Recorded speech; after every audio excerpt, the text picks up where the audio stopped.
Hey, if your client stayed with you for life, how would that feel? Well, you're about to discover an idea worth over $3 billion that can help.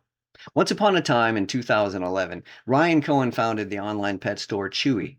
A lot of people thought he was crazy to go up against Amazon, and he was rejected by 100 different investors, but Cohen knew differently.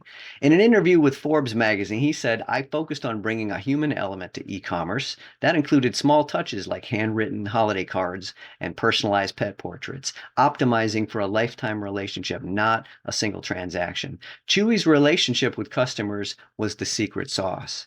Now, that secret sauce was worth $3.35 billion when Cohen sold his business for that amount just a few years later in 2017. I'm going to repeat that for emphasis. Chewy's relationship with customers was the secret sauce worth $3.35 billion. Now, as proof of that, if you Google Chewy handwritten notes, you're going to find dozens and dozens of examples posted by customers who were surprised and delighted to get one. See those red boxes in the search results? Those are Reddit discussions about Chewy, and every one of them is a kind of infomercial advertising how much Chewy cares about their customers. And here's an example comment from just one Reddit discussion. This person posted and said, Chewy sent me a fresh bouquet of flowers after their customer service learned that we lost a pet. I will forever be their client. Pretty cool, huh?